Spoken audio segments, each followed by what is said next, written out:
Em julho, poucos dias antes da votação da denúncia contra Michel Temer, PMDB, no plenário da Câmara, o economista Gustavo Franco, filiado ao PSDB desde 1989, escreveu uma carta ao senador Tasso Gereissati pedindo que os tucanos desembarcassem do governo.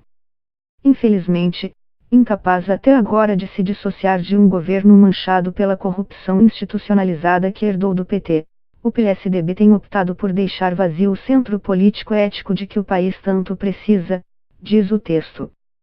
2 meses depois do episódio, Franco, um dos formuladores do Plano Real, anunciou sua desfiliação do partido. Em mais uma carta, ele afirmou que a decisão estava praticamente tomada desde junho. E comparou a demora para cortar os laços de 28 anos com os tucanos à hesitação que teria tomado conta do partido, o qual critica pela resistência em abraçar ideias pró-mercado. Na sequência, Franco filiou-se ao Partido Novo, que defende sem nenhum disfarce as ideias liberais, disse o ex-presidente do Banco Central à Notícias Brasil. Com 5 vereadores eleitos, a legenda fundada em 2011 por João Amoedo, que já foi sócio do Banco BBA e vice-presidente do Unibanco, debate com absoluto desassombro temas como a privatização da Petrobras e reformas trabalhistas mais revolucionárias, que abram possibilidade de negociação de diretos como férias e 13º. Leia, a seguir, os principais trechos da entrevista concedida no escritório em São Paulo da Rio Bravo, gestora da qual é cofundador. Notícias Brasil. Como foi sua aproximação com o Novo? Franco: eu conheço o João Amoedo há muitos anos e acompanho o desenvolvimento do projeto com interesse. Confesso que com ceticismo no início, mas é impressionante como as circunstâncias do Brasil tornaram o que parecia uma ideia muito atrevida em uma inovação extraordinária. Se você perguntar às pessoas hoje qual a instituição mais desacreditada do Brasil, elas dirão: os partidos políticos. Todavia, isso não vale para o Novo, que acabou de ser criado, está totalmente livre diante desse pandemônio, justamente querendo trazer um conceito novo de política, que é tudo o que as pessoas querem. Notícias Brasil. Você sempre pregou uma agenda de redução do tamanho do Estado, que é justamente o que o Novo defende. Franco: eu e outros economistas, muitos abrigados no PSDB, outros em outras legendas, mas isso já é uma pauta que, desde o Plano Real, se tornou meio que dominante. Sem que se falasse exatamente sobre esse predomínio, as ideias de responsabilidade fiscal, liberdade de mercado, abertura, são ideias que venceram, e o esperneio em torno delas foi o que causou o retrocesso patrocinado por Dilma Rousseff. Estamos voltando ao leito principal e, curiosamente, pela mão de Michel Temer e pelo PMDB, que não tem nenhuma afinidade histórica com essas ideias.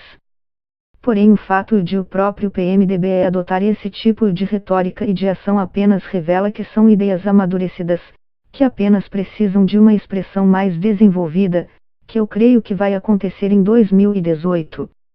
Notícias Brasil. Se são ideias que vêm desde o Plano Real sendo amadurecidas, porque os partidos tradicionais não conseguem colocá-las em prática. Franco: acho que tem um fenômeno aí. Essas ideias sempre foram minoritárias no mundo político, que acho que está há muitos anos aferrado a clichês sobre o que é popular. Estas ideias envelheceram, e talvez os personagens do mundo político partidário não tenham atinado. Tanto que agora está havendo uma epidemia de mudanças de nome, de ideias fora da caixa. E o Novo meio que se antecipou a essa mudança. Acho que é o primeiro partido que traz essas ideias muito explicitamente no seu programa, sem nenhum disfarce. Notícias Brasil. Como o senhor vê a ascensão das mesmas ideias liberais que o Novo defende por meio de movimentos ligados à chamada nova direita, que muitas vezes defendem, fora do campo da economia, ideias conservadoras? Caso recente e emblemático nesse sentido foi o do MBL e a exposição do Queer Museu em Porto Alegre, que foi fechada depois de protestos de integrantes do grupo. Franco: as ideias liberais na economia estão em toda parte, e há liberais na economia que são conservadores nos costumes. São coisas diferentes. No exterior, o termo liberal é usado em oposição ao conservador. O novo não tem relação com essas pautas ultraconservadoras desses debates recentes. Notícias Brasil: o que deve estar no programa de governo. Franco: o processo exato de formulação do programa, não sei bem ainda qual será, mas acho que o aspecto divertido e produtivo desse debate entre nós vai ser o absoluto desassombro em pensar fora da caixa e poder pensar as coisas que normalmente os políticos têm medo de falar. Tem medo de falar de privatizar a Petrobras, tem medo de falar de reformas da Previdência mais ambiciosas, reformas trabalhistas mais revolucionárias. A gente não tem problema nenhum em discutir coisas um pouco mais ousadas. Notícias Brasil: muita gente acha que assuntos como reforma trabalhista e privatizações são temas impopulares. Franco: essa ideia do que é popular termina constrangendo os debates. Vou dar um exemplo, quando se fala de reforma trabalhista. Agora, por exemplo, deixamos de fora os direitos constitucionais 13º, férias. Aqui acho que tem um equívoco. Os direitos fundamentais compreendem, por exemplo, o direito à vida. Você não tem o direito de tirar sua própria vida. Mas não é a mesma coisa com o 13º. Você não tem o direito de renunciar ao 13º e deveria. Porque você não tem o direito de negociar, se abster de tirar férias, de vender suas férias.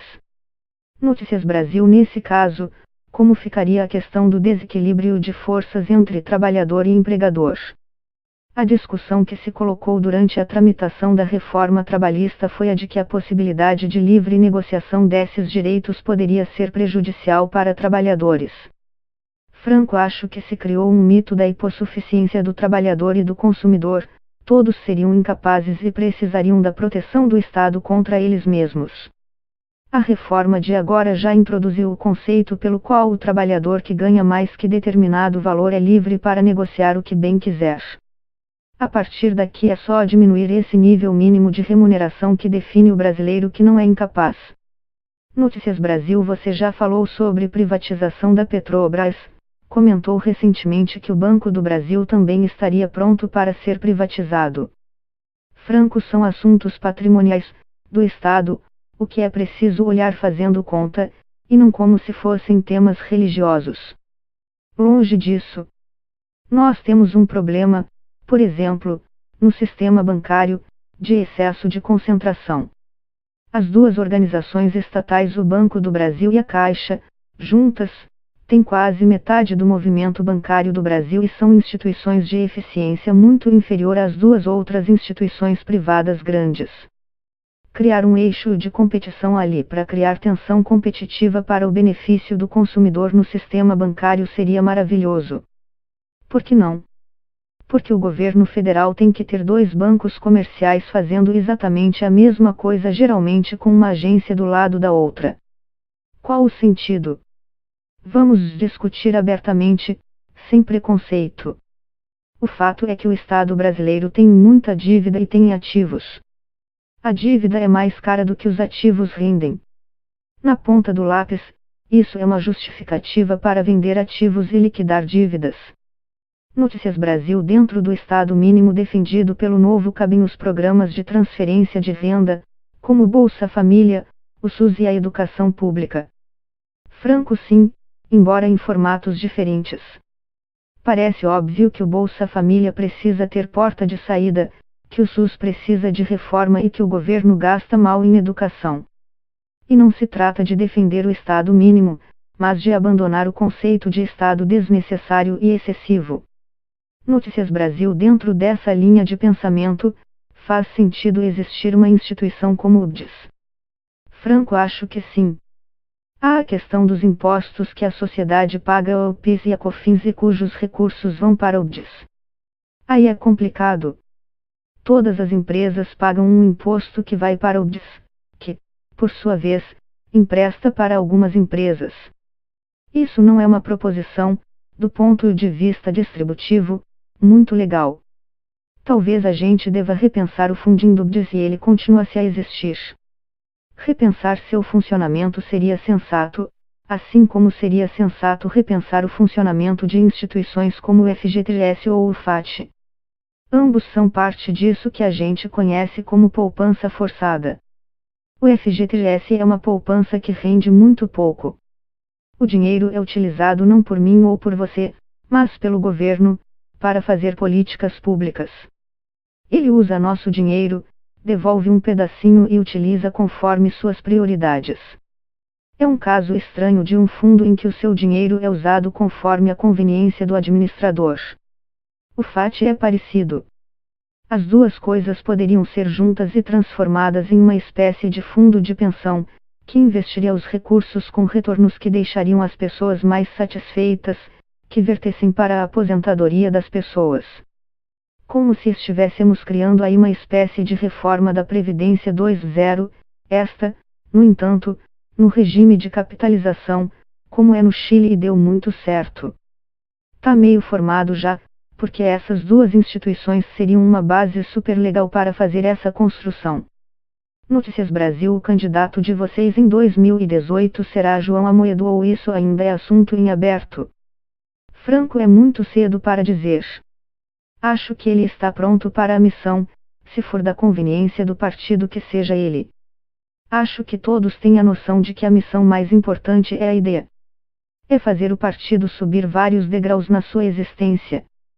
Notícias Brasil: a aprovação da cláusula de barreira criou uma urgência maior para vocês para a próxima eleição.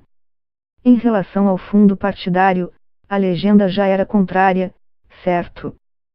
Franco: o Novo é contra a existência do fundo partidário e não usa. O Brasil é um país tão complicado que até para não usar esse dinheiro é difícil. Ele está lá guardado, rendendo juros, para quando for possível devolver. A cláusula de barreira, em geral, tem a ver com o fundo partidário, que para muitos partidos é a principal razão de existência. Mas a ideia de cumprir os requisitos mínimos para que o partido se constitua não nos assusta. A gente acha que tem uma proposta forte o suficiente para adiantar restrições que possam vir por aí. Notícias Brasil: acredita que Henrique Meirelles seria um bom candidato a presidente. Franco: seria muito melhor que a média.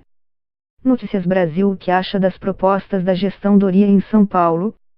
Franco: tive uma impressão favorável dos primeiros movimentos do prefeito Doria, mas é apenas uma impressão. Como carioca estou acompanhando à distância, preocupado com o prefeito da minha cidade. Notícias Brasil: como você vê o desafio do PSDB? Ele sofreu desgaste por não ter desembarcado do governo. Franco: acho que o partido sofreu um desgaste, sim, pela associação com o governo. Mas, por outro lado, tem uma base regional sólida. Tem 800 prefeitos. Tem o governador de São Paulo, o prefeito, ambos com administrações aprovadas. Todos os indicadores convencionais de uma boa possibilidade eleitoral na eleição presidencial. Acho que até isso faz o PSDB favorito na eleição, já que não se tem o líder nas pesquisas, que é o Lula, e também o significado das pesquisas nessa altura é muito pequeno. Não tem nada parecido com a estrutura partidária do PSDB. A do PMDB a gente sabe que é regional e heterogênea, e não tem um candidato do PMDB. Então o nome do PSDB é o favorito, no meu modo de ver.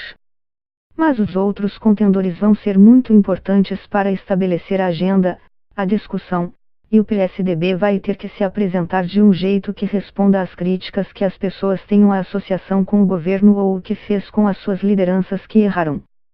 Isso é um problema que o partido tem que resolver, que é do dia a dia da política, e eles vão saber lidar com isso. Pausa. Eu creio. Talvez. Risos. Notícias Brasil: o que acha da atual equipe econômica e das comparações entre ela e o time do qual você fez parte em 93, convocada para enfrentar problemas como o da hiperinflação? Franco: é diferente. Não sei se essa equipe se parece mais com a equipe da qual eu fiz parte. Talvez, pela limitação de trabalho que eles têm, pareça mais com a equipe do ministro Marcílio Marques Moreira, à frente da Fazenda entre 1991 e 1992, na gestão Collor, que, quando foi ministro da Fazenda, também tinha uma equipe muito boa, mas limitada, do ponto de vista de que ele não controlava todas as atividades, todos os postos importantes da área econômica. Estava mais ou menos isolado, com termos de referência limitados no meio de uma crise política. É verdade que esta equipe, que tem o quadro da melhor qualidade, enfrenta muitas limitações no que dá para fazer. Está fazendo bastante coisa, mas não é suficiente diante dos desafios que a gente tem.